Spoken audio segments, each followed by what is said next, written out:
Hi, this is Everest John Alexander again. This is part 2 to the difference between being a Christian and becoming a Christian. In part 1, I mentioned some things that I want to elaborate on in this video with the purpose of bringing some clarity. Okay, so 1, we're discussing born again, what it means to be born again, and the importance of it. A lot of people think becoming born again means to be baptized in water or fellowshipping at a church or joining a religion or whatever. It's not. Okay, we went into that in part 1. The scripture is very clear. In John chapter 3, the Gospel of St. John chapter 3, Jesus was speaking to Nicodemus, a ruler of the Jews. Understand who this man was. Okay, if that was today, then he would be the equivalent of an archbishop in the Roman Catholic religion, for instance, right? Or imam in the Islamic religion, a pundit in the Hindu religion, right? He was a ruler, one of the leaders, one of the top people in that sect, in that religion. And Jesus said to him, "You must be born again." He told the leader, the ruler of the Jews, all right? So think, no, imagine now today, Jesus is alive on earth and he's speaking to a Roman Catholic archbishop and he's saying to him, "You must be born again." Think of the implication of that. If the leader, the ruler must be born again, then what does that mean for all the millions and millions of Roman Catholics all over the world? Right? Or apply that to any other religion. What does that mean to all these millions of people? They also must be born again. Everyone has to be born again. Doesn't matter how versed you are, how devout you are in your religion. Religion cannot save you. Doesn't have the power. I mentioned that in part 1. Doesn't have the power to touch your spirit. It can touch your soul. And I want to go back into that now and explain the difference between the spirit and the soul, because that is an area of much confusion, but it's very, very simple to understand. Most people, both in and out of the church, Christians and non-Christians, when they say soul, what they really mean is spirit. They use that word wrong. Okay, God has made us tripartite, 3 parts: spirit, soul, and body. It's very clear. All right.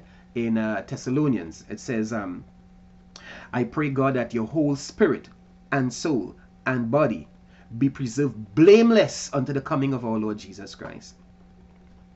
That's what God made us: spirit, soul, and body. All right. If you go back to Genesis chapter 2 verse 7, I think it is, right, he explained that when he was actually creating man, right? And the scripture, I'm just paraphrasing, it says something like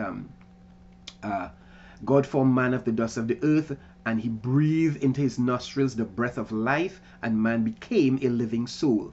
That's the three parts right there. Form man from the dust of the ground, his physical body, breathe the breath of life into him. That's the spirit he placed inside of him. Your spirit is just a part of God's spirit that he placed inside of you. That's what your spirit is, okay? And when the spirit that God breathed into man, into his physical body, when that spirit, that divine essence from God, when that left God, entered the physical shell, man became a living soul, meaning he became self-conscious, self-aware. His mind became active or activated. So the soul is the mind. That's the thing that most people don't understand. Your soul is nothing more or nothing less than your mind, your mental being, your mental body, if you will. Okay? If you go into the New Testament and you look up the original Greek for mind, in most cases you will see it is suke, right? The word suke, right? And I may not be pronouncing it correctly. I'm not a Greek or Hebrew expert, right? But from that Greek word suke, that's where we get psychic, psychology, psychosis, and all psychiatry, all these different words that all pertain to the mind. You understand? So you go, whether the Old Testament or the New Testament, the soul is the mind. That's all it is. Your mind is your soul. Okay? It's different from your brain. Your brain is the physical organ that resides in your physical body. Okay? The mind or the soul is intangible. You cannot see it or contact it with your 5 senses. You can't see your soul, can't hear your soul, right? right? So it is the spiritual counterpart to the brain. The brain resides in the physical body. The soul or the mind is the spiritual counterpart to the brain, okay? But that is also different and distinctly different from your spirit. The spirit is the innermost man, the divine essence of God within you, the breath of life, okay? So I am saying that religion cannot touch, transform your spirit, your innermost nature. It can affect your soul, your mind. If you belong to a religion, right? And I'm not bashing religion. I'm not bashing people, right? Religion is wrong. It's not of God. I'm not bashing people. Understand the difference, right? I'm just trying to edify, okay? So I might be picking on Roman Catholics and Roman Catholic religion, okay? It's just to edify, okay? If you're a Roman Catholic, for instance, and you're devout Roman Catholic, and you adhere to all the doctrines and the principles and whatnot, you go to mass and you do rosary and all that good stuff, right? I was Roman Catholic, by the way. Right? Made first communion age 7, confirmation age 11, all that good stuff. I've been there, done that. So if you do that, right, and you are what we call devout Roman Catholic, okay, that may have an effect on your character, which is the expression of your mind or your soul, your character. So you may be a quote-unquote good person, morally upright, okay, as Nicodemus was. He was a ruler of the Jews. He was a leader. He was the equivalent of an archbishop. So think about a Roman Catholic archbishop, right? Someone who is supposed to be above and beyond reproach, right, of excellent moral character. That's what Nicodemus was, okay? So the essence, the key is this: adherence to religion can only affect your soul, your mind.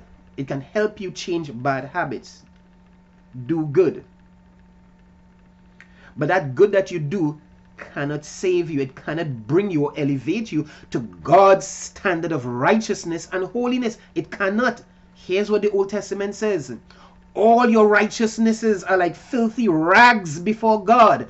All your righteousness, all your good deeds, they're like filthy rags. And that phrase, filthy rags, in the original Hebrew, sorry to say it, it may offend some of you, but check it out. It actually means menstruous cloth.